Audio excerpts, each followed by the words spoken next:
The Beast in the Jungle. Chapter 1.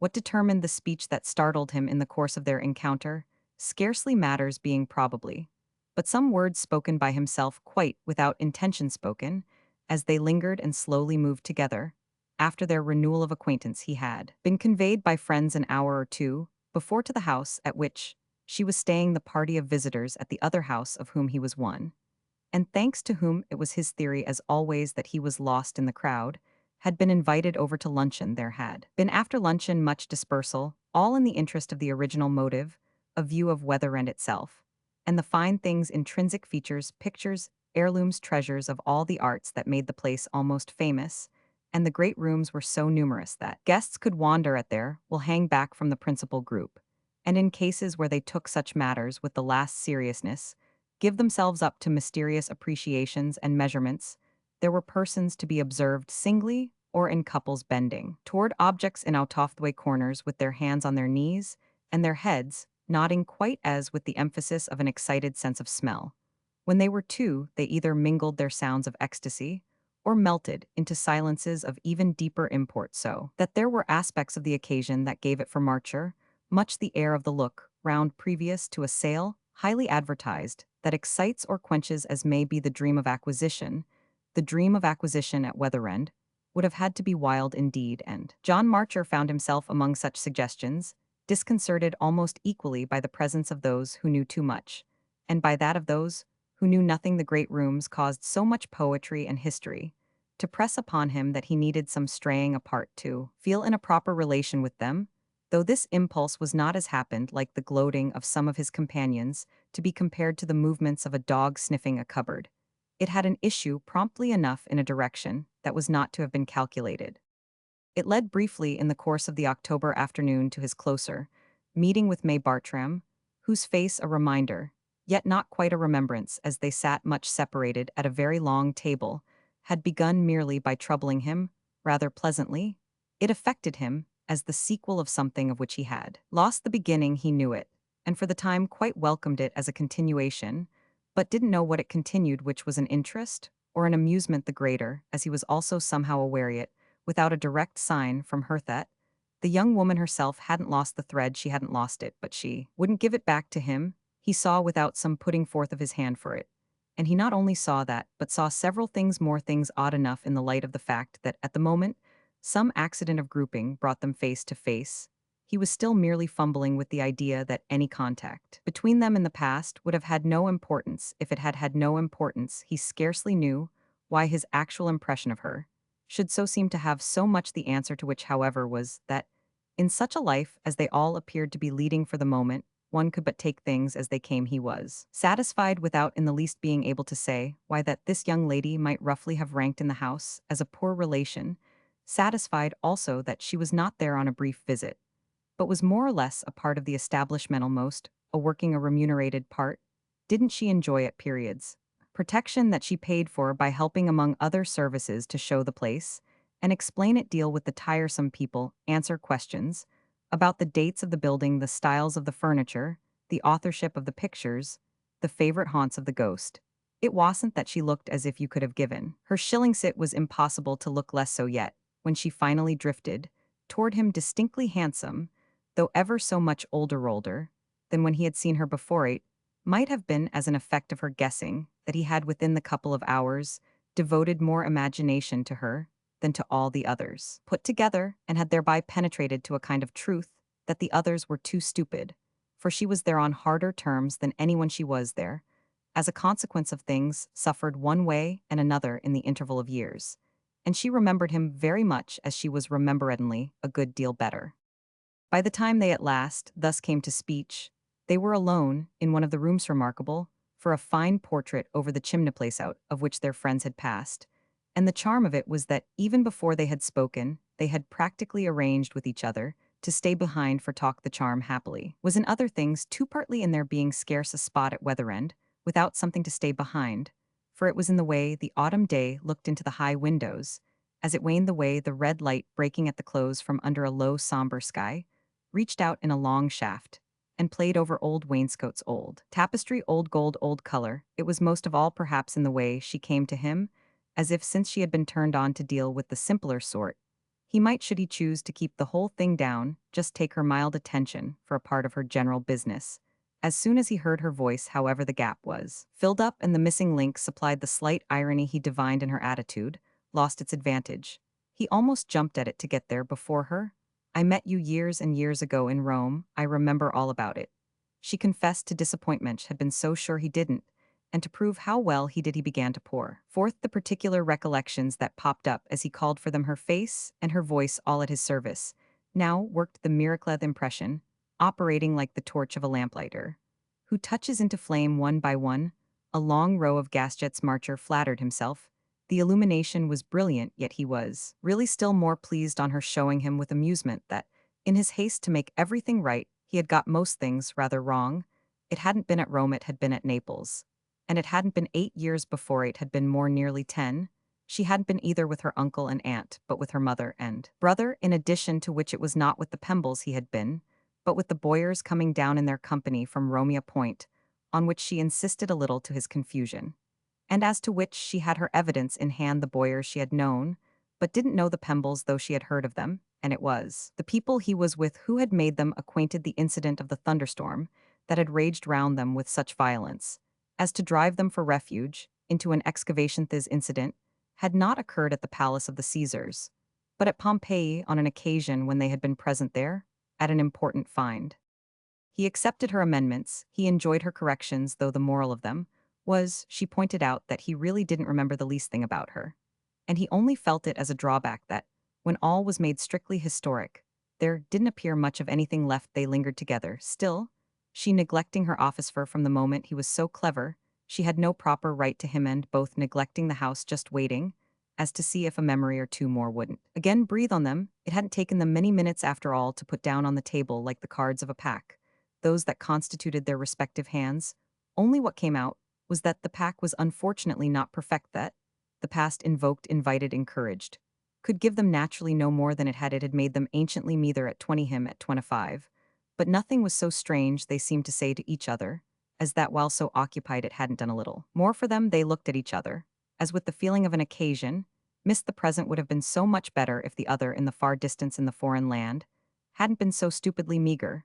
There weren't apparently all counted more than a dozen little old things that had succeeded in coming to pass between them, trivialities of youth, simplicities of freshness, stupidities of ignorance, small possible germs, but too deeply buried, too deeply didn't it seem to sprout after so many years. Marcher could only feel he ought to have rendered her some service, saved her from a capsized boat in the bay, or at least recovered her dressing bag, filched from her cab in the streets of Naples, by a Lazarone with a stiletto, or it would have been nice if he could have been taken with fever all alone at his hotel, and she could have come to look after him, to write to his people, to drive him out in convalescence.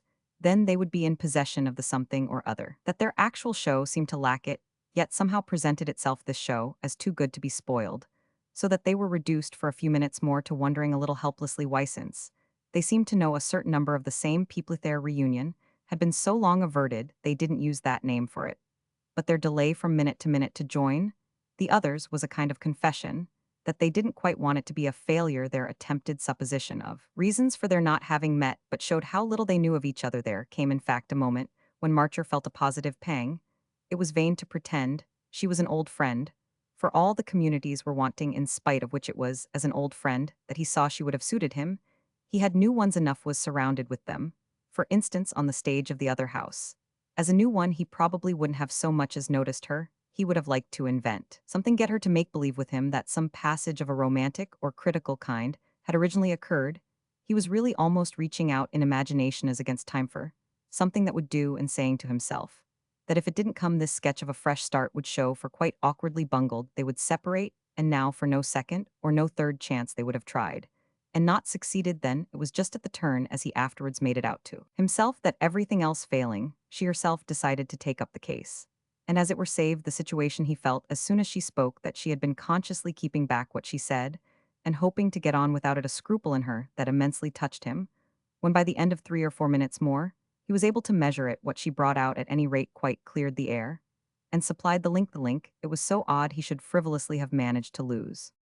You know, you told me something I've never forgotten, and that again and again has made me think of you since it was that tremendously hot day when we went to Sorrento across the bay for the breeze. What I allude to was what you said to me on the way back as we sat under the awning of the boat, enjoying the cool. Have you forgotten? He had forgotten and was even more surprised than ashamed, but the great thing was that he saw in this no vulgar reminder of any sweet speech. The vanity of women had long memories, but she was making no claim on him of a compliment or a mistake with another woman, a totally different one. He might have feared the recall, possibly even some imbecile offer. So, in having to say that he had indeed forgotten, he was conscious, rather of a loss than of a gain. He already saw an interest in the matter of her mention. I try to think, but I give it up, yet I remember the Sorrento day. I'm not very sure you do, May, Bartram after a moment said, and I'm not very sure I ought to want you to. It's dreadful to bring a person back at any time to what he was 10 years before, if you've lived away from it. She smiled. So much the better. Ah, if you haven't, why should I? He asked. Lived away, you mean from what I myself was. From what I was of course an ass, Marcher went on. But I would rather know from you, just the sort of ass I was than from, the moment you have something in your mind not know anything. Still, however, she hesitated, but if you've completely ceased to be that sort, why I can then all the more bear to know. Besides, perhaps I haven't. Perhaps yet if you haven't, she added, I should suppose you'd remember not indeed that I in the least connect with my impression, the invidious name you use, if I had only thought you foolish. She explained the thing I speak of wouldn't, so have remained with me. It was about yourself. She waited as if it might come to him. But as only meeting her eyes in wonder, he gave no sign. She burnt her ships. Has it ever happened? Then it was that while he continued to stare, a light broke for him, and the blood slowly came to his face, which began to burn with recognition. Do you mean I told you? But he faltered lest what came to him shouldn't be right, lest he should only give himself away. It was something about yourself that it was natural, one shouldn't forget that, is, if one remembered you at all. That's why I ask you. She smiled, if the thing you then spoke of has ever come to pass. Oh, then he saw, but he was lost in wonder, and found himself embarrassed. This he also saw made her sorry for him, as if her illusion had been a mistake. It took him but a moment, however, to feel it hadn't been much, as it had been a surprise after the first little shock of it. Her knowledge, on the contrary, began, even if rather strangely, to taste sweet to him. She was the only other person in the world. Then who would have it? And she had had it all these years, while the fact of his having so breathed his secret had unaccountably faded from him. No wonder they couldn't have met, as if nothing had happened, I judge. He finally said that I know what you mean, only I had strangely enough lost any sense of having taken you so far into my confidence. Is it because you've taken so many others as well? I've taken nobody, not a creature since then. So that I am the only person who knows.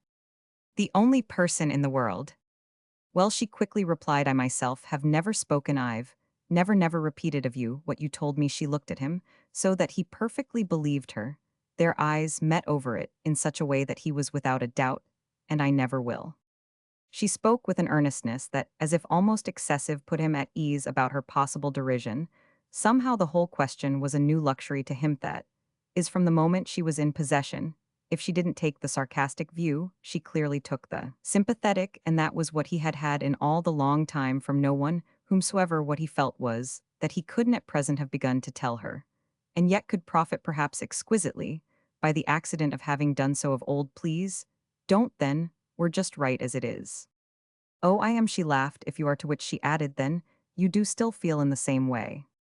It was impossible he shouldn't take to himself that she was really interested, though it all kept coming as a perfect surprise. He had thought of himself so long as abominably alone. And lo, he wasn't alone a bit. He hadn't been. It appeared for an hour since those moments on the Sorrento boat.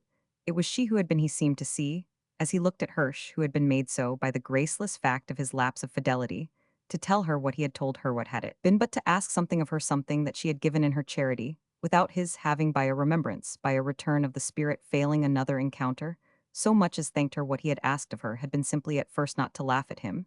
She had beautifully not done so for 10 years. And she was not doing so now, so he had endless gratitude to make up. Only for that he must see just how he had figured to her. What exactly was the account I gave of the way you did feel? Well, it was very simple. You said you had had from your earliest time, as the deepest thing within you, the sense of being kept for something rare and strange, possibly prodigious and terrible, that was sooner or later to happen to you, that you had in your bones the foreboding and the conviction of, and that would perhaps overwhelm you. Do you call that very simple? John Marcher asked. She thought a moment. It was perhaps because I seemed as you spoke to understand it. You do understand it? He eagerly asked. Again she kept her kind eyes on him. You still have the belief. Oh, he exclaimed helplessly, there was too much to say. Whatever it's to be, she clearly made out it hasn't yet come. He shook his head in complete surrender now. It hasn't yet come, only you know it isn't anything I am to do to achieve in the world to be distinguished or admired, for I am not such an ass as that. It would be much better, no doubt, if I were. It's to be something merely to suffer. Well, say to wait for to have to meet to face to see suddenly break out in my life, possibly destroying all further consciousness, possibly annihilating me, possibly on the other hand, only altering everything, striking at the root of all my world, and leaving me to the consequences however they shape themselves. She took this in, but the light in her eyes continued for him, not to be that of mockery. Isn't what you describe perhaps, but the expectation, or at any rate the sense of danger familiar to so many people off falling in love. John Marcher thought, did you ask me that before? No, I wasn't so free and easy then, but it's what strikes me now. Of course, he said after a moment, it strikes you, of course. It strikes me, of course. What's in store for me? Maybe no more than that. The only thing is, he went on, that I think if it had been that I should by this time know. Do you mean because you've been in love? And then, as he but looked at her in silence, you've been in love, and it hasn't meant such a cataclysm, hasn't proved the great affair. Here I am, you see, it hasn't been overwhelming. Then it hasn't been love, said May Bartram. Well, I at least thought it was. I took it for that. I've taken it. Till now it was agreeable, it was delightful, it was miserable, he explained. But it wasn't strange, it wasn't what my affairs to be. You want something all to yourself, something that nobody else knows or has known. It isn't a question of what I want, God knows. I don't want anything, it's only a question of the apprehension that haunts me, that I live with day by day. He said this so lucidly and consistently that he could see it further impose itself if she hadn't been interested before, she'd have been interested now. Is it a sense of coming violence? Evidently now too again, he liked to talk of it. I don't think of it as when it does come necessarily violent. I only think of it as natural, and as of course, above all unmistakable. I think of it simply as the thing will of itself appear natural. Then how will it appear strain? Marcher bethought himself, it want o me. To whom then? Well, he replied, smiling at last, say to you. Oh, then I am to be present. Why, you are present, since you know. I see. She turned it over, but I mean at the catastrophe. At this, for a minute, their lightness gave way to their gravity. It was as if the long look they exchanged held them together. It will only depend on yourself if you'll watch with me. Are you afraid? She asked. Don't leave me now, he went on. Are you afraid? She repeated.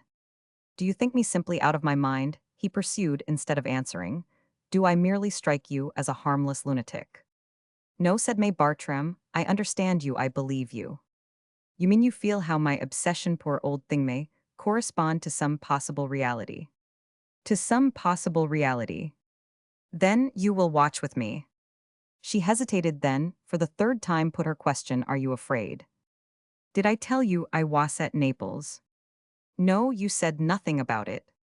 Then, I don't know, and I should like to know, said John Marcher. Y'all tell me yourself, whether you think so. If y'all watch with me, y'all see. Very good, then. They had been moving by this time across the room, and at the door, before passing out, they paused.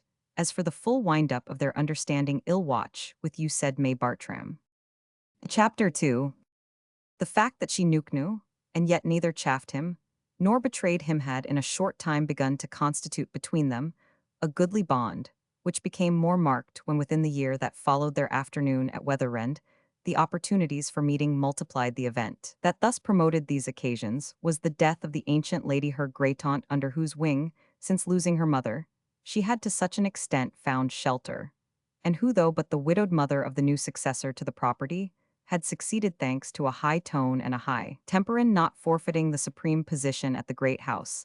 The deposition of this personage arrived, but with her death, which followed by many changes, made in particular a difference for the young woman in whom Marcher's expert attention had recognized from the first a dependent. With a pride that might ache, though it didn't bristle nothing for a long time, had made him easier than the thought that the aching must have been much soothed by Miss Bartram's. Now finding herself able to set up a small home in London, she had acquired property to an amount that made that luxury just possible under her aunt's extremely complicated will. And when the whole matter began to be straightened out, which indeed took time, she let him know that the happy issue was at last in view. He had seen her again before that day, both because she had more than once accompanied the ancient lady to town, and because he had paid another visit to the friends who so conveniently made of Weatherend one of the charms of their own hospitality. These friends had taken him back there. He had achieved there again with Miss Bartram some quiet detachment, and he had in London succeeded in persuading her to more than one brief absence from her aunt. They went together on these latter occasions to the National Gallery and the South Kensington Museum, where among vivid reminders they talked of Italy at Largenot, now attempting to recover as at first the taste of their youth and their ignorance. That recovery the first day at Weatherend had served its purpose well, had given them quite enough so that they were to Marcher's sense no longer hovering about the headwaters of their stream, but had felt their boat pushed sharply off and down the current. They were literally afloat together, for our gentleman. This was marked quite as marked as that the fortunate cause of it was just the buried treasure of her knowledge. He had, with his own hands, dug up this little hoard brought to light that is to within reach of the dim day, constituted by their discretions and privacies, object of value, the hiding place of which he had after putting it into the ground himself. So strangely, so long forgotten, the rare luck of his having again just stumbled on the spot made him indifferent to any other question. He would doubtless have devoted more time to the odd accident of his lapse of memory if he hadn't been moved to devote so much to the sweetness, the comfort, as he felt for the future that this accident itself had helped to keep fresh. It had never entered into his plan that any one should know, and mainly for the reason that it wasn't in him to tell anyone. That would have been impossible for nothing. But the amusement of a cold world would have waited on it, since however a mysterious fate had opened his mouth betimes, in spite of him, he would count that a compensation and profit by it to the utmost. That the right person should know tempered the asperity of his secret, more even than his shyness had permitted him to imagine. And May Bartram was clearly right because there she was, her knowledge simply settled it. He would have been sure enough by this time had she been wrong. There was that, in his situation, no doubt that disposed him too much to see her as a mere confidant, taking all her light for him, from the fact, only off her interest in his predicament, from her mercy, sympathy, seriousness, her consent not to regard him as the funniest of the funny, aware, in fine, that her price for him was just in her giving him this constant sense of his being admirably spared. He was careful to remember that she had also a life of her own, with things that might happen to her, things that in friendship one should likewise take account of. Something fairly remarkable came to pass with him, for that matter, in this connection, something represented by a certain passage of his consciousness, in the suddenest way from one extreme to the other. He had thought himself, so long as nobody knew, the most disinterested person in the world, carrying his concentrated burden, his perpetual suspense, ever so quietly holding his tongue about it, giving others no glimpse of it nor of its effect upon his life, asking of them no allowance, and only making on his side all those that were asked. He hadn't disturbed people with the queerness of their having to know a haunted man, though he had had moments of rather special temptation on hearing them say they were forsooth unsettled. If they were as unsettled as he wash, who had never been settled for an hour in his life, thee would know what it meant. Yet it wasn't all the same for him to make them, and he listened to them civilly enough. This was why he had such good, though possibly such rather colorless manners. This was why, above all, he could regard himself in a greedy world as decently as, in fact, perhaps even a little sublimely selfish. Our point is accordingly that he valued this character quite sufficiently to measure his present danger of letting it lapse, against which he promised himself to be much on his guard. He was quite ready none the less to be selfish. Just a little, since surely no more charming occasion for it had come to him. Just a little, in a word, was just as much as Miss Bartram taking one day with another would let him. He never would be in the least coercive, and would keep well before him the lines on which consideration for her very highest ought to proceed. He would thoroughly establish the heads under which her affairs, her requirements, her peculiarities went so far as to give them the latitude of that name would come into their intercourse. All this naturally was a sign of how much he took the intercourse itself for granted. There was nothing more to be done about that it simply existed had sprung into being with her first penetrating question to him, in the autumn light there, at Weatherend, the real form it should have taken on the basis that stood out large, was the form of their marrying. But the devil in this was that the very basis itself put marrying out of the question, his conviction, his apprehension, his obsession in short wasn't a privilege. He could invite a woman to share, and that consequence of it was precisely what was the matter with him. Something or other lay in wait for him, amid the twists and the turns of the months, and the years like a crouching beast in the jungle. It signified little whether the crouching beast were destined to slay him or to be slain. The definite point was the inevitable spring of the creature. And the definite lesson from that was that a man of feeling didn't cause himself to be accompanied by a lady on a tiger hunt. Such was the image under which he had ended by figuring his life. They had at first none the less in the scattered hours spent together, made no allusion to that view of it, which was a sign he was handsomely alert to give that he didn't expect, that he in fact didn't care always to be talking about it. Such a feature in one's outlook was really like a hump on one's back. The difference it made every minute of the day existed quite independently of discussion. One discussed, of course, like a hunchback, for there was always, if nothing else, the hunchback face that remained, and she was watching him, but people watched best as a general thing in silence, so that such would be predominantly the manner of their vigil. Yet he didn't want at the same time to be tense and solemn. Tense and solemn was what he imagined he too much showed for with other people. The thing to be with the one person who knew was easy and naturalto make the reference, rather than be seeming to avoid it, rather than be seeming to make it, and to keep it in any case familiar, facetious, even rather than pedantic and portentous. Some such consideration, as the latter was doubtless in his mind, for instance, when he wrote pleasantly to Miss Bartram that perhaps the great thing he had so long felt as in the lap of the gods was no more than this circumstance, which touched him so nearly, of her acquiring a house in London.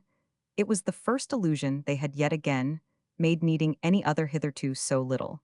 But when she replied, after having given him the news that she was by no means satisfied with such a trifle as the climax to so special a suspense, she almost set him wondering if she hadn't even a larger conception of singularity for him than he had for himself. He was at all events destined to become aware little by little, as time went by, that she was all the while looking at his life, judging it, measuring it, in the light of the thing she knew, which grew to be at last, with the consecration of the years, never mentioned between them save as the real truth about him, that had always been his own form of reference to it. But she adopted the form so quietly that, looking back at the end of a period, he knew there was no moment at which it was traceable that she had, as he might say, got inside his idea, or exchanged the attitude of beautifully indulging for that of still more beautifully believing him. It was always open to him to accuse her of seeing him, but as the most harmless of maniacs, and this, in the long run, since it covered so much ground, was his easiest description of their friendship. He had a screw loose for her, but she liked him in spite of it, and was practically, against the rest of the world, his kind wise keeper, unremunerated but fairly amused, and in the absence of other near ties, not disreputably occupied. The rest of the world, of course, thought him queer, but she only knew how, and above all, why queer, which was precisely what enabled her to dispose the concealing veil in the right folds. She took his gaiety from him, since it had to pass with them for gaiety, as she took everything else. But she certainly so far justified by her unerring touch his finer sense of the degree to which he had ended by convincing her. She at least never spoke of the secret of his life, except as the real truth about you, and she had in fact a wonderful way of making it seem as such the secret of her own life too. That was in fine how he so constantly felt her as allowing for him. He couldn't on the whole call it anything else he allowed for himself, but she exactly allowed still more, partly because better placed for a sight of the matter. She traced his unhappy perversion through reaches of its course, into which he could scarce follow it. He knew how he felt, but besides knowing that she knew how he looked as well, he knew each of the things of importance he was insidiously kept from doing. But she could add up the amount. They made understand how much, with a lighter weight on his spirit, he might have done, and thereby establish how clever as he was he fell short. Above all, she was in the secret of the difference between the forms he went through hose of his little office under government, those of caring for his modest patrimony, for his library, for his garden in the country, for the people in London, whose invitations he accepted and repaid, and the detachment that reigned beneath them, And that made of all behavior all that could in the least be called behavior a long act of dissimulation. What it had come to was that he wore a mask painted with the social simper out of the eye holes, of which there looked eyes of an expression, not in the least matching the other. Features this the stupid world, even after years, had never more than half discovered it was only May Bartram who had, and she achieved by an art indescribable the feat of it Ancier perhaps. It was only alternate limiting the eyes from in front and mingling her own vision, as from over his shoulder with their peep through the apertures. So while they grew older together, she did watch with him, and so she let this association give shape and color to her own existence beneath her forms, as well detachment had learned to sit, and behavior had become for her in the social sense a false account of herself. There was but one account of her that would have been true all the while and that she could give. Straight to nobody, least of all to John Marcher, her whole attitude was a virtual statement. But the perception of that only seemed called to take its place for him, as one of the many things necessarily crowded out of his consciousness. If she had moreover, like himself, to make sacrifices to their real truth, it was to be granted that her compensation might have affected her as more prompt and more natural. They had long periods in this London time, during which when they were together, a stranger might have listened to them, without in the least pricking up his ears on the other hand.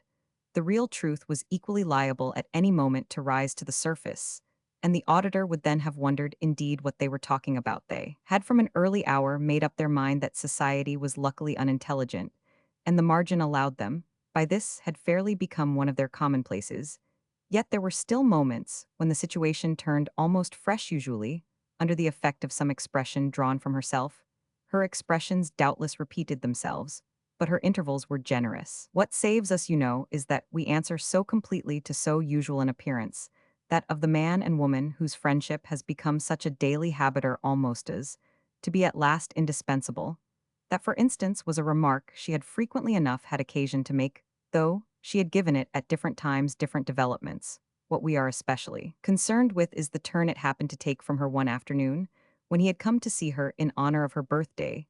This anniversary had fallen on a Sunday, at a season of thick fog and general outward gloom, but he had brought her his customary offering, having known her now long enough to have established 100 small traditions.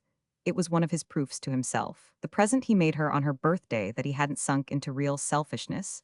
It was mostly nothing more than a small trinket, but it was always fine of its kind, and he was regularly careful to pay for it more than he thought he could afford. Our habit saves you at least, don't you see? Because it makes you after all for the vulgar indistinguishable from other men. What's the most inveterate mark of men in general? Why, the capacity to spend endless time with dull women. Spend it, I won't say without being bored, but without minding that they are, without being driven off at a tangent by it, which comes to the same thing. I am your dull woman, a part of the daily bread for which you pray at church, that covers your tracks more than anything.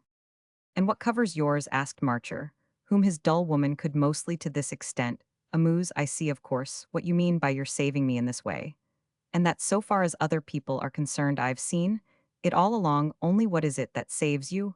I often think you know of that. She looked as if she sometimes thought of that too, but rather in a different way where other people you mean are concerned. Well, you're really so in with me, as a sort of result of my being so in with yourself. I mean of my having such an immense regard for you, being so tremendously mindful of all you've done for me. I sometimes ask myself if it's quite fair. I mean to have so involved, and since one may say it interested you, I almost feel as if you hadn't really had time to do anything else. Anything else but be interested, she asked. Ah, what else does one ever want to be, if I've been watching with you, as we long ago agreed I was to do? Watching's always in itself an absorption. Oh, certainly, John Marcher said, if you hadn't had your curiosity, only doesn't it sometimes come to you, as time goes on, that your curiosity isn't being particularly repaid? May Bartram had a pause. Do you ask that, by any chance, because you feel at all that yours isn't, I mean, because you have to wait so long? Oh, he understood what she meant, for the thing to happen that never does happen, for the beast to jump out. No, I am just where I was about it. It isn't a matter as to which I can choose, I can decide for a change. It isn't one as to which there can be a change, it's in the lap of the gods, one's in the hands of one's. Law there one is as to the form the law will take, the way it will operate, that's its own affair. Yes, Miss Bartram replied, of course one's fate's coming, of course, it has come in its own form and its own way all the while, only the form and the way in your case were to have been well something so exceptional, and as one may say so particularly your own. Something in this made him look at her, with suspicion you say were to have been, as if, in your heart you had begun to doubt. Oh, she vaguely protested. As if you believed, he went on, that nothing will now take place. She shook her head slowly, but rather inscrutably. You're far from my thought. He continued to look at her. What then is the matter with you? Well, she said after another wait, the matter with me is simply that I am more sure than ever my curiosity, as you call it, will be but too well repaid. They were frankly grave now. He had got up from his seat, had turned once more about the little drawing room, to which year after year he brought his inevitable topic, in which he had, as he might have said, tasted their intimate community with every sauce, where every object was as familiar to him as the things of his own house. And the very carpets were worn with his fitful walk very much as the desks in old counting houses are worn by the elbows of generations of clerks. The generations of his nervous moods had been at work there, and the place was the written history of his whole middle life. Under the impression of what his friend had just said, he knew himself, for some reason, more aware of these things, which made him, after a moment, stop again before her. Is it possibly that you've grown afraid?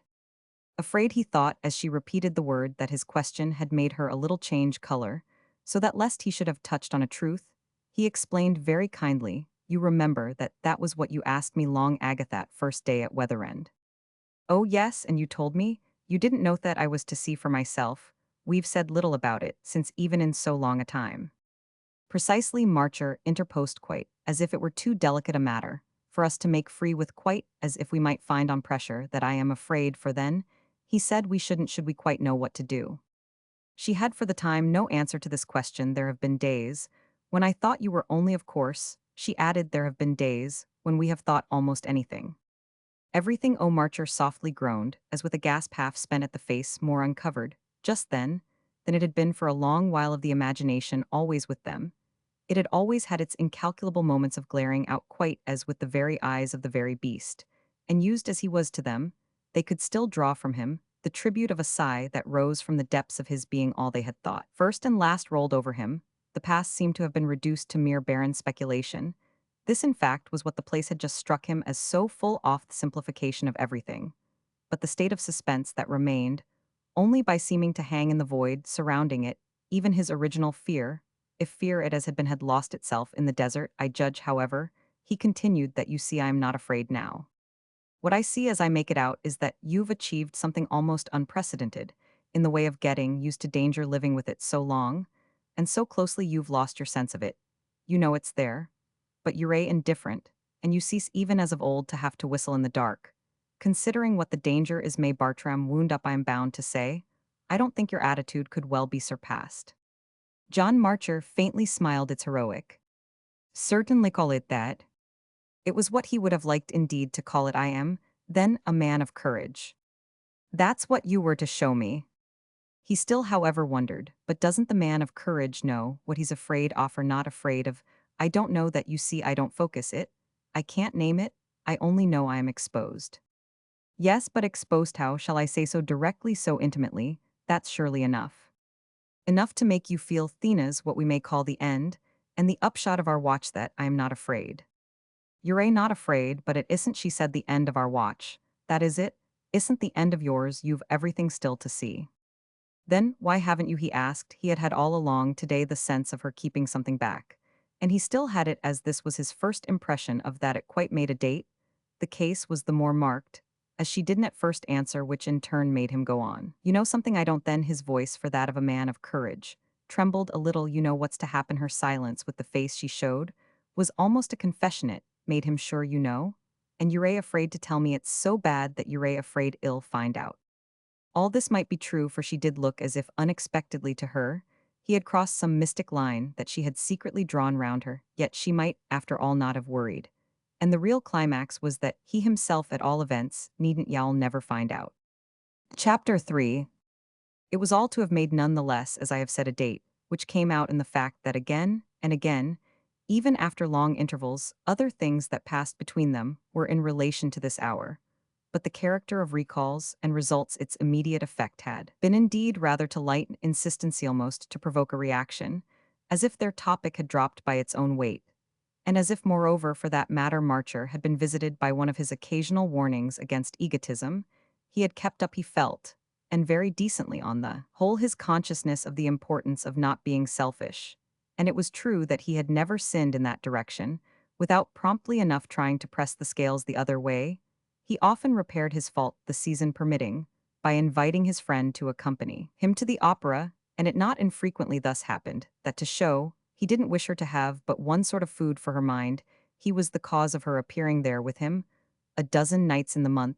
It even happened that seeing her home at such times, he occasionally went in with her to finish, as he called it, the evening, and the better to make his point, sat down to the frugal, but always careful little supper that awaited his pleasure. His point was made, he thought, by his not eternally insisting with her on himself, made, for instance, at such hours when it befell that her piano at hand, and each of them familiar with it, they went over passages of the opera together. It chanced to be on one of these occasions, however, that he reminded her of her not having answered a certain question he had put to her during the talk that had taken place between them on her last birthday. What is it that saves Yao saved her? He meant from that appearance of variation from the usual human type. If he had practically escaped remark, as she pretended by doing in the most important particular what most men do find the answer to life in patching up an alliance of a sort with a woman, no better than himself, how had she escaped it? And how could the alliance, such as it was, since they must suppose it had been more or less noticed, have failed to make her rather positively talked about? I never said, May Bartram replied, that it hadn't made me a good deal talked about. Ah, well then, you're not saved. It hasn't been a question for me. If you've had your woman, I've had, she said, my man. And you mean that makes you all right? Oh, it was always as if there were so much to say. I don't know why it shouldn't make me humanly, which is what we're speaking of as, right as it makes you. I see, Marcher returned humanly, no doubt, as showing that you're living for something not that is just for me and my secret. May Bartram smiled. I don't pretend it exactly shows that I am not living for you, it's my intimacy with you that's in question. He laughed as he saw what she meant. Yes. But since, as you say, I am only so far as people make out ordinary, you're you know more than ordinary, either you help me to pass for a man like another, so if I am, as I understand you, you're not compromised, is that it? She had another of her weights, but she spoke clearly enough. That's it, it's all that concerns me to help you to pass for a man like another. He was careful to acknowledge the remark handsomely. How kind, how beautiful you are to me. How shall I ever repay you? She had her last grave pause, as if there might be a choice of ways, but she chose by going on as you are. It was into this going on as he was that they relapsed, and really for so long a time, that the day inevitably came for a further sounding of their depths, these depths constantly bridged over by a structure firm enough in spite of its lightness, and of its occasional oscillation in the somewhat vertiginous air invited on occasion in the interest of their nerves, a dropping of the plummet and a measurement of the abyss.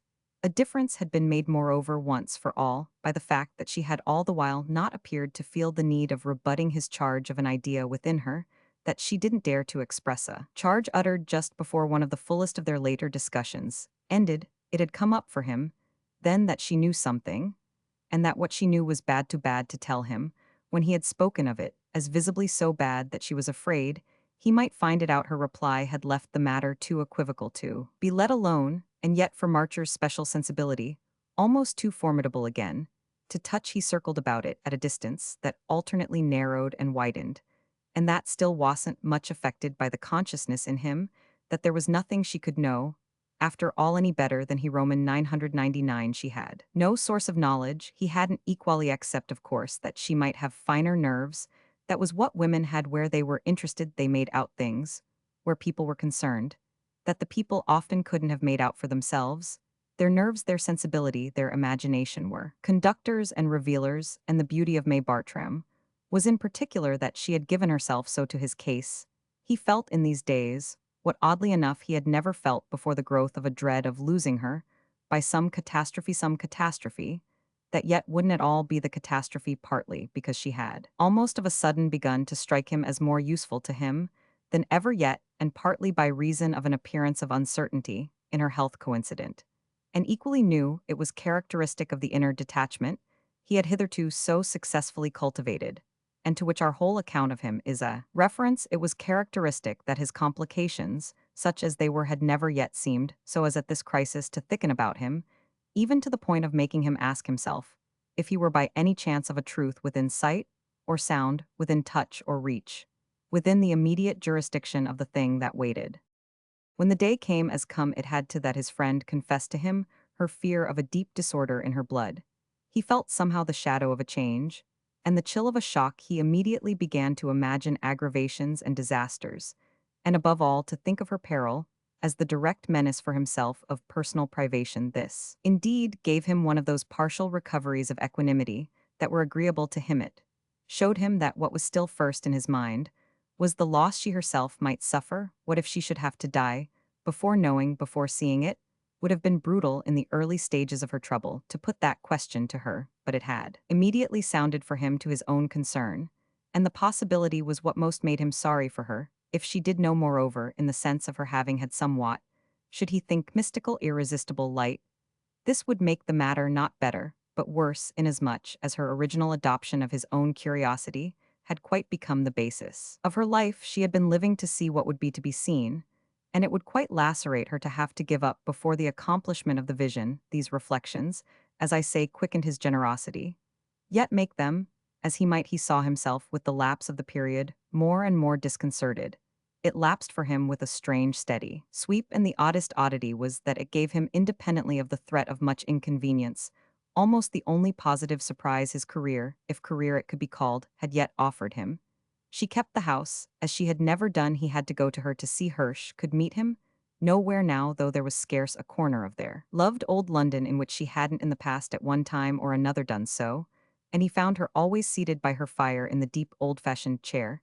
She was less and less able to leave. He had been struck one day, after an absence exceeding his usual measure, with her suddenly looking much older to him than he had ever thought of her. Being then he recognized that the suddenness was all on his side, had just simply and suddenly noticed she looked older, because inevitably after so many years, she was old or almost, which was of course true in still greater measure of her companion. If she was old or almost, John Marcher assuredly was. And yet it was her showing of the lesson, not his own, that brought the truth home to him. His surprises began here. When once they had begun, they multiplied, they came. Rather with a rush. It was as if in the oddest way in the world they had all been kept back, sewn in a thick cluster, for the late afternoon of life, the time at which for people in general the unexpected has died out. One of them was that he should have caught himself, or he had so really wondering if the great accident would take form now, as nothing more than his being condemned to see this charming woman, this admirable friend, pass away from him. He had never so unreservedly qualified her, as while confronted in thought with such a possibility, in spite of which there was small doubt for him, that as an answer to his long riddle, the mere effacement of even so fine a feature of his situation would be an abject anticlimax. It would represent as connected with his past attitude a drop of dignity, under the shadow of which his existence could only become the most grotesque of failures. He had been far from holding it a failure long. As he had waited for the appearance that was to make it a success, he had waited for quite another thing, not for such a thing as that the breath of his good faith came short, however, as he recognized how long he had waited, or how long at least his companion had, that she at all events might be recorded as having waited in vain. Thighs affected him sharply, and all the more because of his at first having done little more than amuse himself with the idea. It grew more grave as the gravity of her condition grew, and the state of mind it produced in him, which he himself ended by watching as if it had been some definite disfigurement of his outer person, may pass for another of his surprises. This conjoined itself still with another, the really stupefying consciousness of a question that he would have allowed to shape itself had he dared. What did everything mean? What, that is, did she mean she and her vain waiting and her probable death? And the soundless admonition of it alunless, that at this time of day, it was overwhelmingly too late. He had never at any stage of his queer consciousness admitted the whisper of such a correction. He had never, till within these last few months, been so false to his conviction as not to hold that what was to come to him had time, whether he struck himself as having it or not. That at last, he certainly hadn't it to speak of, or had it, but in the scantiest measure. Such, soon enough as things went with him, became the inference with which his old obsession had to reckon, and this it was not helped to do by the more and more confirmed appearance that the great vagueness casting the long shadow in which he had lived had to attest itself almost no margin left, since it was in time that he was to have met his fate.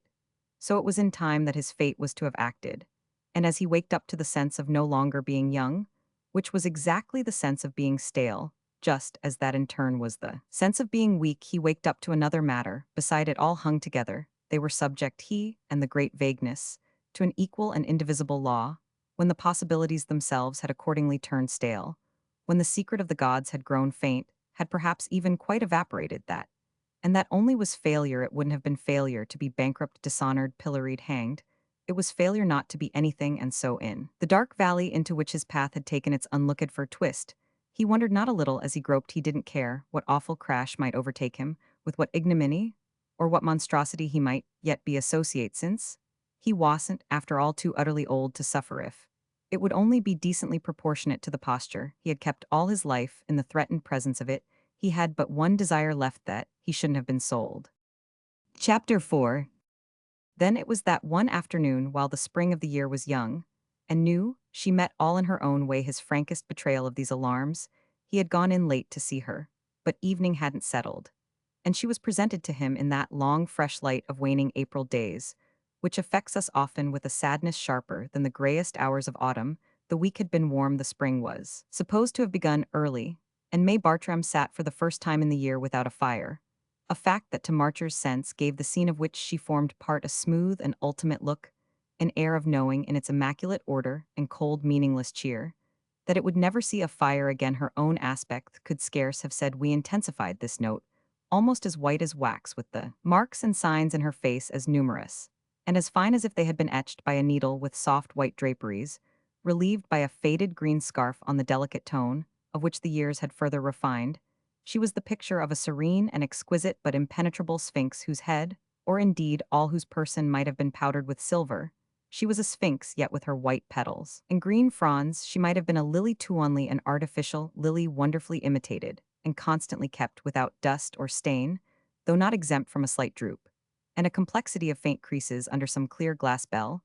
The perfection of household care, of high polish and finish, always reigned in her rooms, but they now looked most as if everything had been wound up, tucked and put away so that she might sit with folded hands, and with nothing more to do. She was out of it. To Marcher's vision her work was over. She communicated with him, as across some gulf, or from some island of rest that she had already reached, and it made him feel strangely abandoned. Was it, or rather wasn't it, that, if for so long she had been watching with him, the answer to their question must have swum into her ken and taken on its name, so that her occupation was verily gone? He had as much as charged her with this, in saying to her many months before that she even then knew something she was keeping from him. It was a point he had never since ventured to press, vaguely fearing, as he did, that it might become a difference, perhaps a disagreement between them. He had in this later time turned nervous, which was what he in all the other years had never been, and the oddity was that his nervousness should have waited till he had begun to doubt, should have held off so long, as he was sure there was something, it seemed to him, that the wrong word would bring down on his head, something that would so at least ease off his tension. But he wanted not to speak the wrong word that would make everything ugly. He wanted the knowledge he lacked to drop on him, if drop it could by its own august weight. If she was to forsake him, it was surely for her to take leave. This was why he didn't directly ask her again what she knew, but it was also why, approaching the matter from another side, he said to her, in the course of his visit, "What do you regard as the very worst that at this time of day can happen to me?" He had asked her that in the past, often enough they had, with the odd, irregular rhythm of their intensities and avoidances, exchanged ideas about it, and then had seen the ideas washed away by cool intervals, washed like figures traced in Cézanne. It had ever been the mark of their talk that the oldest allusions in it required but a little dismissal and reaction to come out again, sounding for the hour as new. She could thus at present meet his inquiry quite freshly and patiently. "Oh yes, I've repeatedly thought, only it always seemed to me of old that I couldn't quite make up my mind. I thought of dreadful things between which it was difficult to choose, and so must you have done. Rather, I feel now as if I had scarce done anything else. I appear to myself to have spent my life in thinking of nothing but dreadful things, a great many of them I've at different times named to you, but there were others I couldn't name. They were too dreadful. Too dreadful, some of them."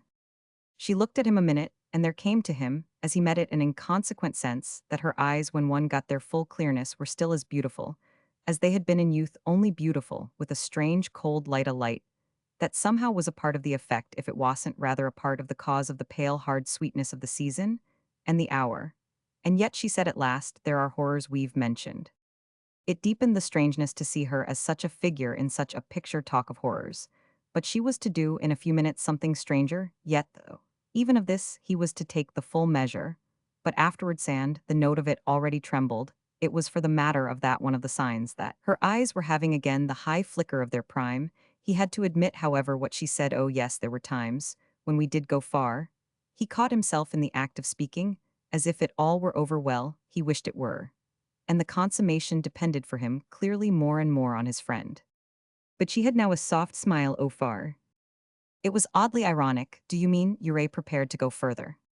She was frail and ancient and charming as she continued to look at him, yet it was rather as if she had lost the thread. Do you consider that we went far? Why, I thought it the point you were just macking that we had looked most things in the face.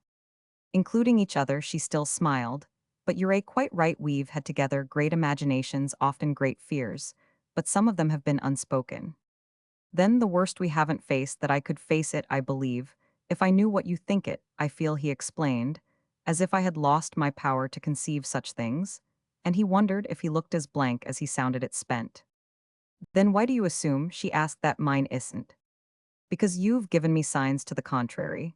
It isn't a question for you of conceiving, imagining, comparing it. Isn't a question now of choosing at last. He came out with it. You know something I don't, you've shown me that before. These last words had affected her, he made out in a moment exceedingly. And she spoke with firmness. I've shown you, my dear, nothing. He shook his head. You can't hide it. Oh, May. Bartram sounded over what she couldn't hide. It was almost a smothered groan. You admitted it months ago when I spoke of it to you, as of something you were afraid I should find out. Your answer was that I couldn't, that I wouldn't, and I don't pretend I have. But you had something therefore in mind. And I see now how it must have been, how it still is, the possibility that of all possibilities has settled itself for you as the worst. This, he went on, is why I appeal to you. I am only afraid of ignorance today, am not afraid of knowledge. And then, as for a while she said nothing, what makes me sure is that I see in your face and feel here in this air, and amid these appearances, that you're out of it, you've done, you've had your experience, you leave me to my fate. Well, she listened motionless and white in her chair, as on a decision to be made, so that her manner was fairly an avowal, though still with a small fine inner stiffness, an imperfect surrender. It would be the worst, she finally let herself say, I mean the thing I've never said.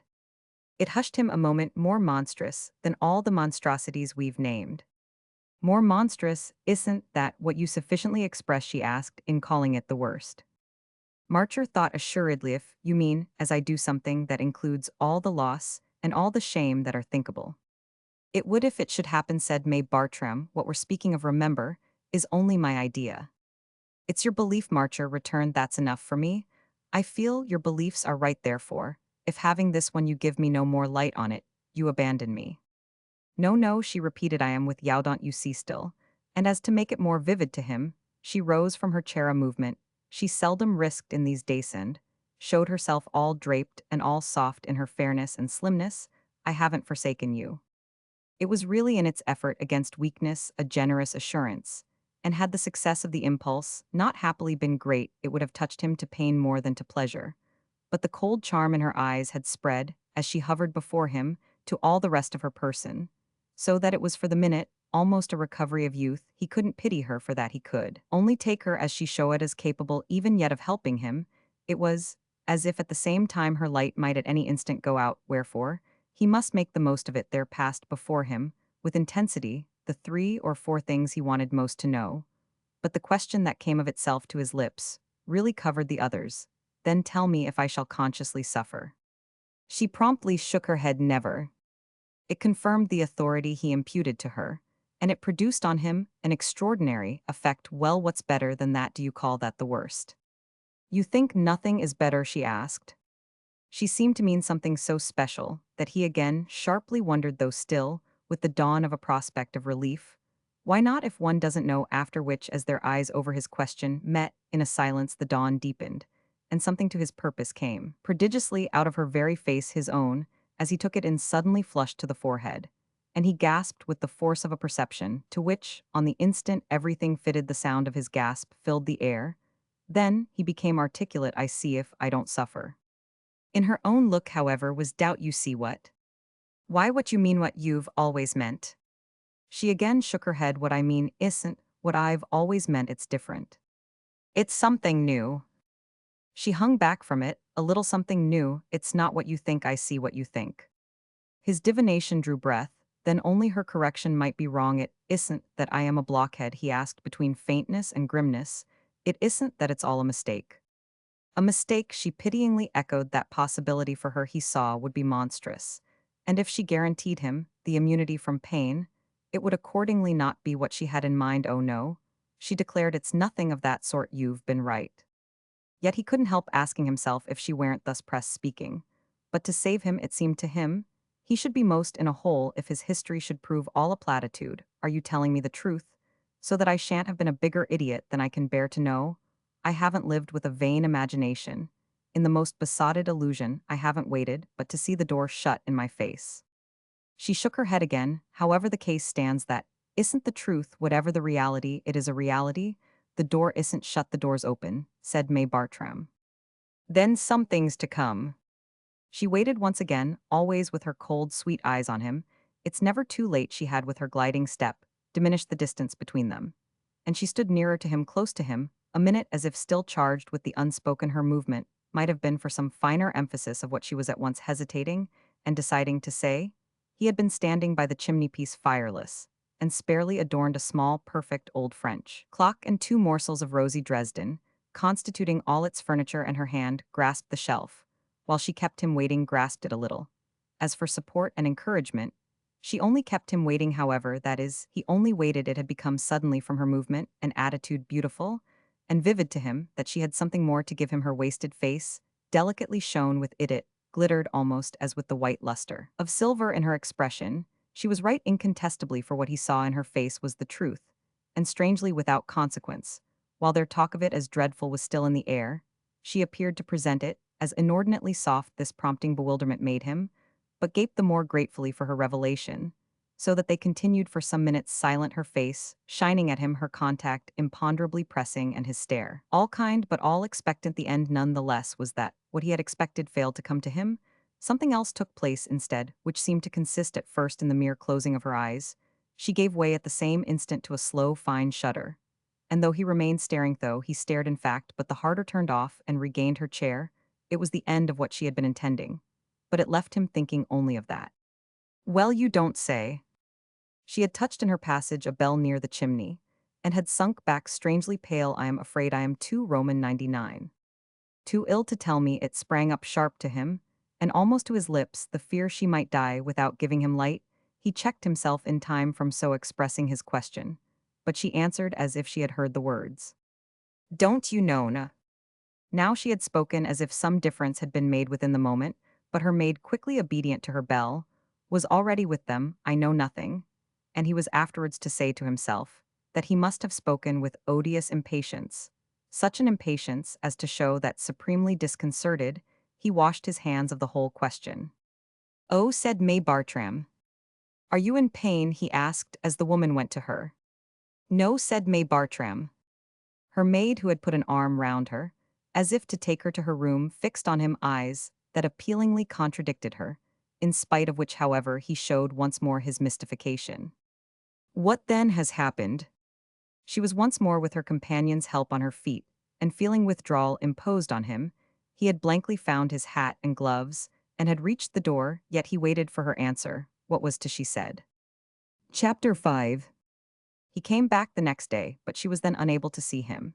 And as it was literally the first time this had occurred in the long stretch of their acquaintance, he turned away defeated and sore, almost angrier, feeling at least that such a break in their custom was really the beginning of the end. Dan wandered alone with his thoughts, especially with the one he was least able to keep down. She was dying, and he would lose her. She was dying, and his life would end. He stopped in the park into which he had passed, and stared before him at his recurrent doubt, away from her.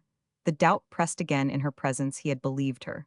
But as he felt his forlornness, he threw himself into the explanation that, nearest at hand, had most of a miserable warmth for him, and least of a cold torment. She had deceived him to save him, to put him off with something in which he should be able to rest. What could the thing that was to happen to him be after all? But just this thing that had began to happen her, dying her death his consequent. Solitude that was what he had figured as the beast in the jungle that was what had been in the lap of the gods he had had her word for it. As he left her what else on earth? Could she have meant it wasn't a thing of a monstrous order, not a fate rare and distinguished, not a stroke of fortune that overwhelmed and immortalized? It had only the stamp of the common doom, but poor Marcher at this hour judged the common doom sufficient it would serve his turn. And even as the consummation of infinite waiting, he would bend his pride to accept it. He sat down on a bench in the twilight. He hadn't been a fool, something had been, as she had said to come, before he rose indeed. It had quite struck him that the final fact really matched with the long avenue through which he had had to reach it. As sharing his suspense, and as giving herself all, giving her life to bring it to an end, she had come with him every step of the way. He had lived by her aid, and to leave her behind would be cruelly damnably to miss her. What could be more overwhelming than that? Well, he was to know within the week, for though she kept him a while at bay, left him restless and wretched during a series of days, on each of which he asked about her only again to have to turn away. She ended his trial by receiving him where she had always received him, yet she had been brought out at some hazard into the presence of so many of the things that were consciously vainly half their past, and there was scant service left in the gentleness of her mere desire, all too visible to check his obsession and wind up his long trouble. That was clearly what she wanted, the one thing more for her own peace. While she could still put out her hand, he was so affected by her state that once seated by her chair, he was moved to let everything go. It was she herself, therefore, who brought him back, took up again. Before she dismissed him, her last word of the other time, she showed how she wished to leave their business in order. I am not sure you understood. You've nothing to wait for more. It has come. Oh, how he looked at her. Really? Really? The thing that, as you said, was the thing that we began in our youth to watch for. Face to face with her once more, he believed her. It was a claim to which he had so abjectly little to oppose. You mean that it has come as a positive, definite occurrence with a name and a date? Positive, definite, I don't know about the name, but oh, with a date. He found himself again too helplessly at sea, but come in the night, come and passed me by. May Bartram had her strange, faint smile. Oh no, it hasn't passed you by. But if I haven't been aware of it, and it hasn't touched me. Ah, you're not being aware of it, and she seemed to hesitate an instant to deal with this year. Not being aware of it is the strangeness in the strangeness. It's the wonder of the wonder. She spoke, as with the softness almost of a sick child, yet now at last at the end of all with the perfect straightness of a Sibyl. She visibly knew that she knew, and the effect on him was of something coordinate in its high character with the law that had ruled him. It was the true voice of the law, so on her lips would the law itself have sounded. It has touched you, she went on. It has done its office. It has made you all its own. So utterly without my knowing it.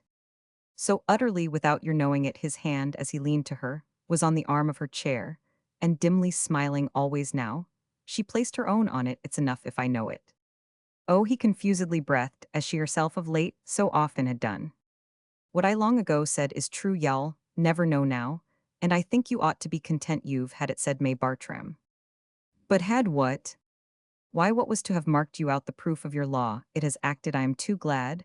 She then bravely added, to have been able to see what it's not. He continued to attach his eyes to her, and with the sense that it was all beyond him, and that she was too, he would still have sharply challenged her.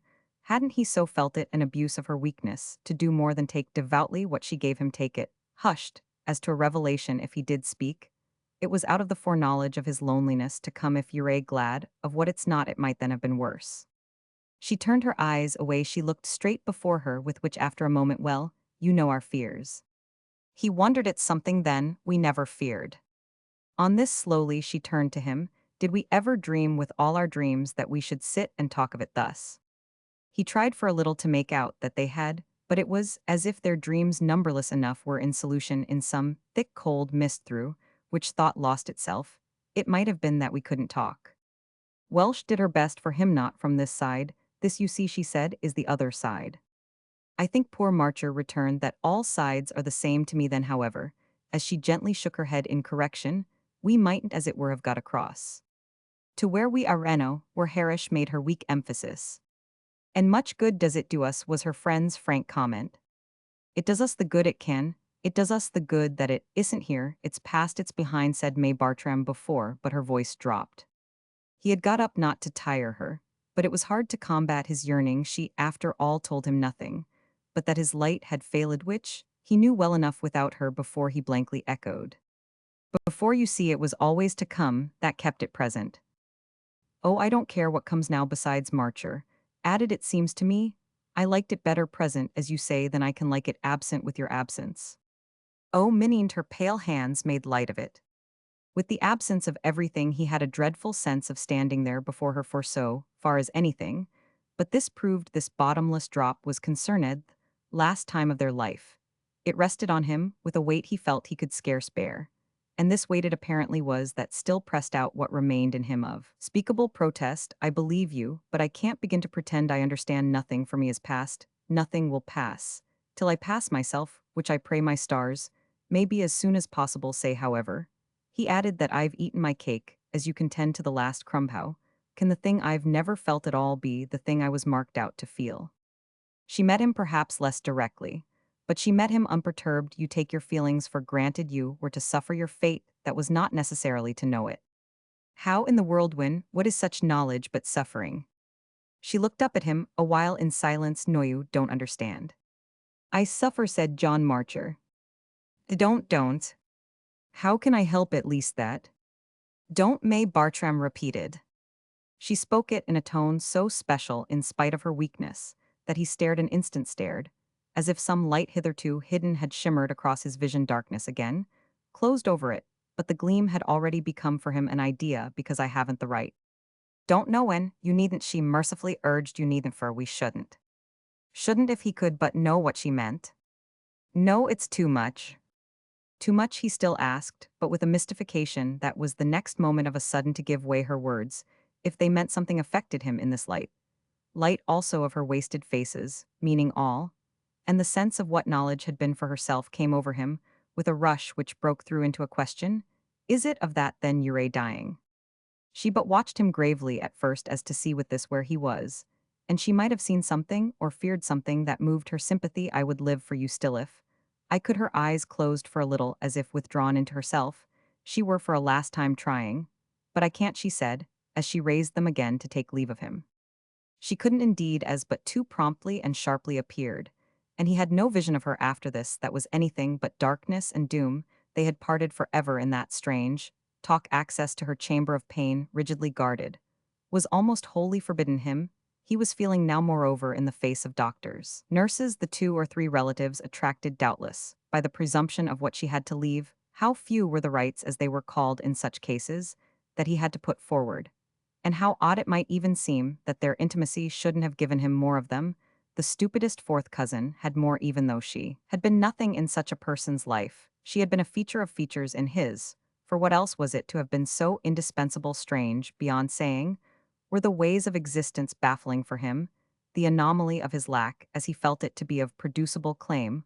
A woman might have been, as it were, everything to him, and it might yet present him in no connection that anyone seemed held to recognize.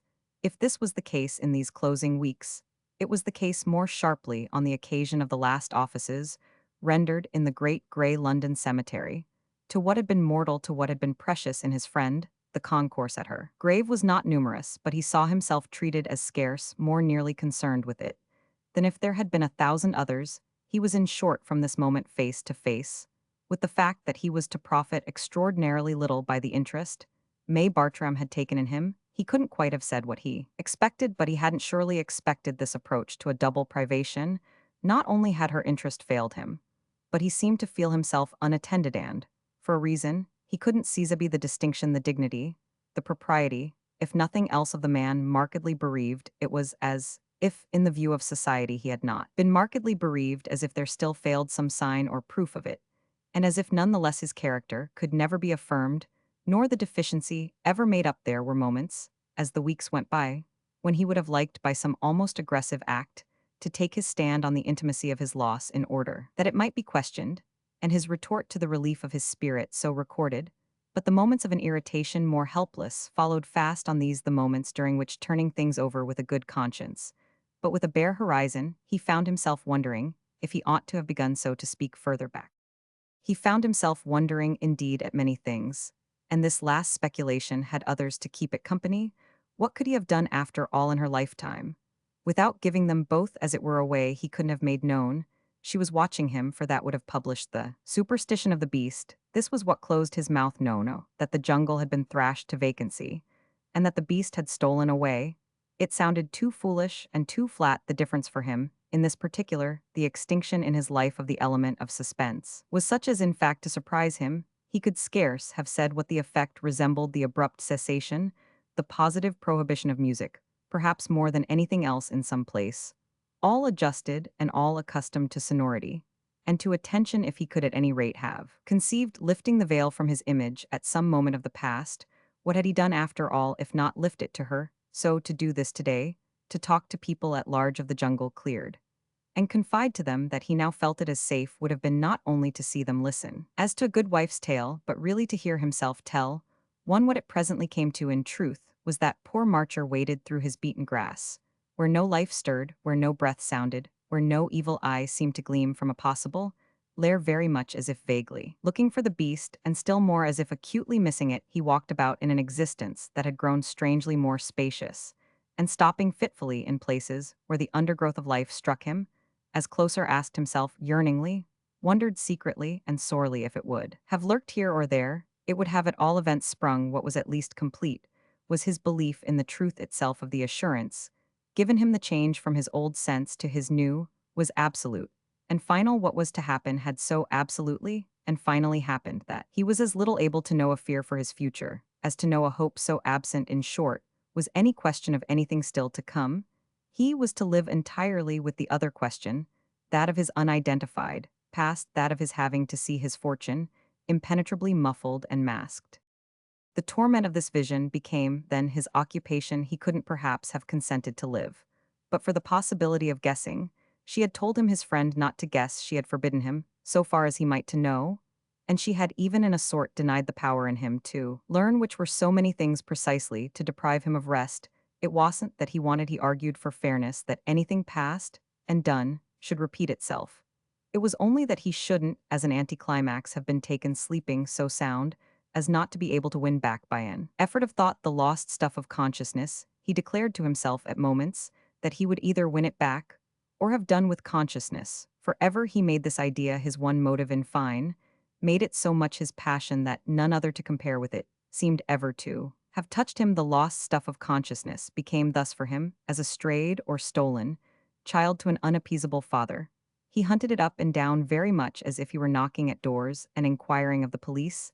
This was the spirit in which inevitably he set himself to travel. He started on a journey that was to be as long as he could make it. It danced before him that as the other side of the globe couldn't possibly have less to say to him, it might, by a possibility of suggestion, have more. Before he quitted London, however, he made a pilgrimage to May Bartram's grave, took his way to it through the endless avenues of the grim suburban necropolis, sought it out in the wilderness of tombs, and though he had come but for the renewal of the act of farewell, found himself, when he had at last stood by it, beguiled into long intensities. He stood for an hour powerless to turn away, and yet powerless to penetrate the darkness of death, fixing with his eyes her inscribed name and date, beating his forehead against the fact of the secret they kept, drawing his breath, while he waited as if some sense would in pity of him rise from the stones. He kneeled on the stones, however, in vain. They kept what they concealed. And if the face of the tomb did become a face for him, it was because her two names became a pair of eyes that didn't know him. He gave them a last long look, but no palest light broke. In Chapter 6, he stayed away after this for a year. He visited the depths of Asia, spending himself on scenes of romantic interest of superlative sanctity. But what was present to him everywhere was that, for a man who had known what he had known, the world was vulgar and vain. The state of mind in which he had lived for so many years shone out to him, in reflection, as a light that colored and refined a light, beside which the glow of the East was garish cheap. And then the terrible truth was that he had lost with everything else a distinction, as well the things he saw couldn't help being common when he had become common to look at them. He was simply now one of them. Himself was in the dust without a peg for the sense of difference. And there were hours when before the temples of gods and the sepulchres of kings his spirit turned for nobleness of association to the barely discriminated slab in the London suburb that had become for him, and more intensely with time and distance, his one witness of a past glory. It was all that was left to him for proof or pride. Yet the past glories of pharaohs were nothing to him as he thought of it small wonder then that he came back to it on the morrow of his return. He was drawn there this time as irresistibly as the other, yet with a confidence almost that was doubtless the effect of the many months that had elapsed. He had lived in spite of himself. Into his change of feeling, and in wandering over the earth had wandered, as might be said from the circumference to the center of his desert. He had settled to his safety, and accepted perforce his extinction, figuring to himself with some color in the likeness of certain little old men he remembered to have seen, of whom all meager and wizened as they might look, it was related that they had in their time fought 20 duels or been loved by 10 princesses. They indeed had been wondrous for others, while he was but wondrous for himself, which however was exactly the cause of his haste to renew the wonder, by getting back, as he might put it, into his own presence that had quickened his steps and checked his delay if his visit was prompt. It was because he had been separated so long from the part of himself that alone he now valued. It's accordingly not false to say that he reached his goal with a certain elation, and stood there again with a certain assurance the creature beneath the sod knew of his rare experience, so that strangely now the place had lost for him its mere blankness of expression.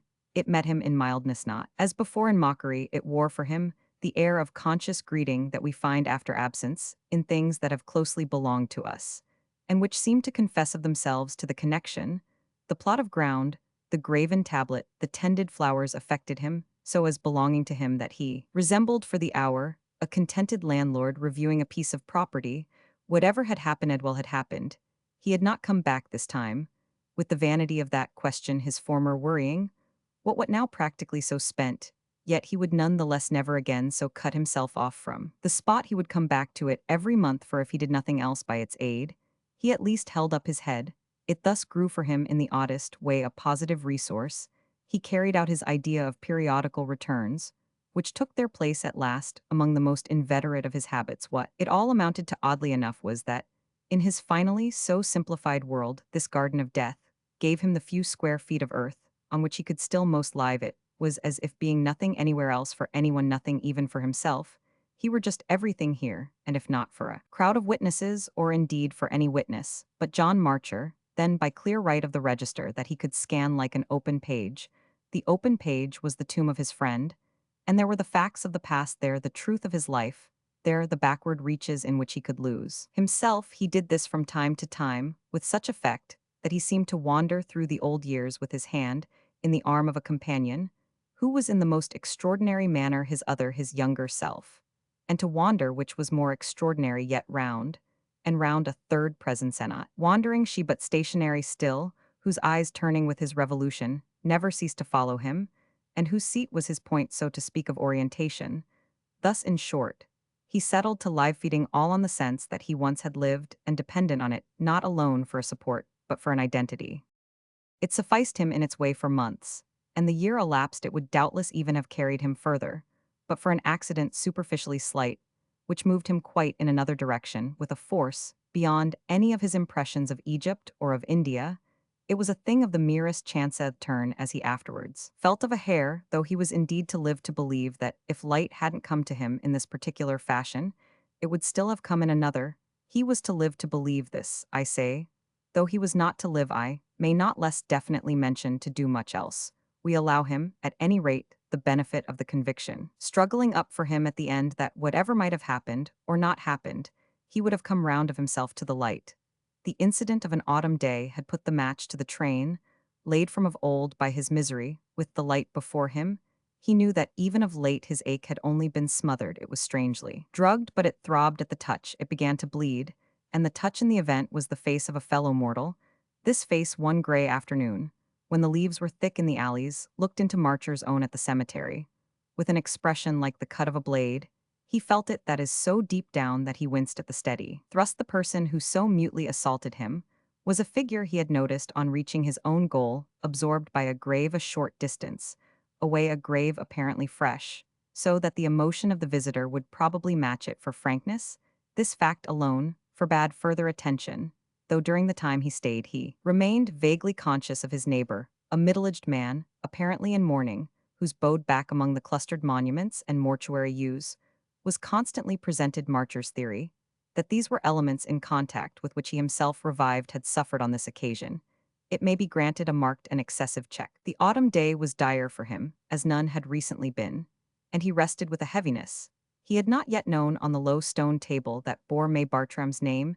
He rested without power to move, as if some spring in him, some spell vouchsafed, had suddenly been broken forever. If he could have done that moment as he wanted, he would simply have stretched himself on the slab that was ready to take him, treating it as a place prepared to receive his last sleep. What in all the wide world had he now to keep awake? For he stared before him with the question. And it was then that, as one of the cemetery walks passed near him, he caught the shock of the face. His neighbor at the other grave had withdrawn, as he himself, with force enough in him, would have done by now, and was advancing along the path on his way to one of the gates. This brought him close, and his pace was slow, so that, and all the more as there was a kind of hunger in his look. The two men were for a minute directly confronted. Marcher knew him, at once, for one of the deeply strychnia perception, so sharp that nothing else in the picture comparatively lived, neither his dress, his age, nor his presumable character and class, nothing lived, but the deep ravage of the features that he showed them. That was the point. He was moved, as he passed, by some impulse that was either a signal for sympathy or, more possibly, a challenge to an opposed sorrow. He might already have been aware of, our friend might, at some previous hour, have noticed in him the smooth habit of the scene with which the state of his own senses so scantly consorted, and might thereby have been stirred as by an overt discord. What Marcher was at all events conscious of was, in the first place, that the image of scarred passion presented to him was conscious too of something that profaned the air, and in the second, that roused, startled, shocked, he was yet the next moment looking after it as it went. With envy, the most extraordinary thing that had happened to him, though he had given that name to other matters as well, took place after his immediate vague stare. As a consequence of this impression, the stranger passed, but the raw glare of his grief remained, making our friend wonder in pity what wrong, what wound it expressed, what injury not to be healed, what had the man had to make him by the loss of it so bleed, and yet live. Something gan this reached him with a pang that he, John Marcher, hadn't the proof of, which was precisely John Marcher's arid end. No passion had ever touched him, for this was what passion meant. He had survived and maundered and pined.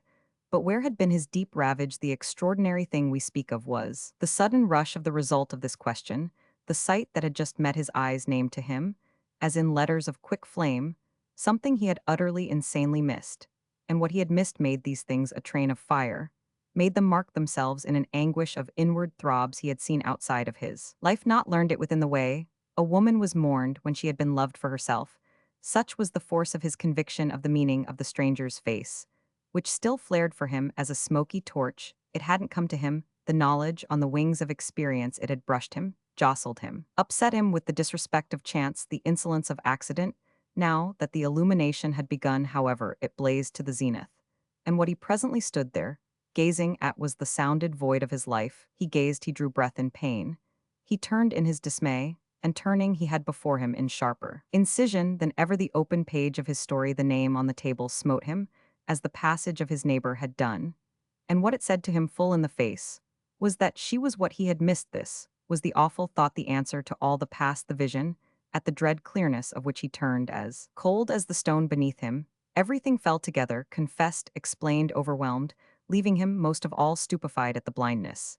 He had cherished the fate he had been marked, for he had met with a vengeance, had emptied the cup to the lees. He had been the man of his time, the man to whom nothing on earth was to have happened. That was the rare stroke, that was his visitation. So he saw it, as we say, in pale horror, while the pieces fitted and fitted. So she had seen it while he didn't, and so she served at this hour to drive the truth home. It was the truth, vivid and monstrous, that all the while he had waited. The wait was itself his portion. This the companion of his vigil had, at a given moment, made out. And she had then offered him the chance to baffle his doom. One's doom, however, was never baffled. And on the day she told him his own had come down, she had seen him but stupidly stare at the escape she offered him. The escape would have been to love her, then he would have lived. She had lived, who could say now, with what passion, since she had loved him for himself. Whereas he had never thought of her. Ah, how it hugely glared at him. But in the chill of his egotism, and the light of her spoken words came back to him. The chains stretched, and stretched. The beast had lurked indeed, and the beast at its hour had sprung in. That twilight of the cold April, when pale, ill-wasted, but all beautiful and perhaps, even then recoverable, she had risen from her chair to stand before him, and let him imaginably guess it had sprung as he didn't guess it had sprung, as she hopelessly turned from him, and the mark by the time he left her had fallen where it was to fall. He had justified his fear, and achieved his fate. He had failed with the last exactitude of all. He was to fail of, and a moan now rose to his lips as he remembered. She had prayed he might know this horror of Wakintha's was knowledge, under the breath of which the very tears in his eyes seemed to freeze through them. None the less he tried to fix it. And hold it he kept it there before him, so that he might feel the pain that at least belated and bitter had something of the taste of life, but the bitterness suddenly sickened him, and it was as if horribly he saw in the truth in the cruelty of his image what had been appointed, and done he saw the jungle of his life, and saw the lurking beast then, while he looked perceived it, as by a stir of the air rise huge and hideous, for the leap that was to settle him, his eyes darken at it was close and instinctively turning in his hallucination. To avoid it he flung himself face down on the tomb.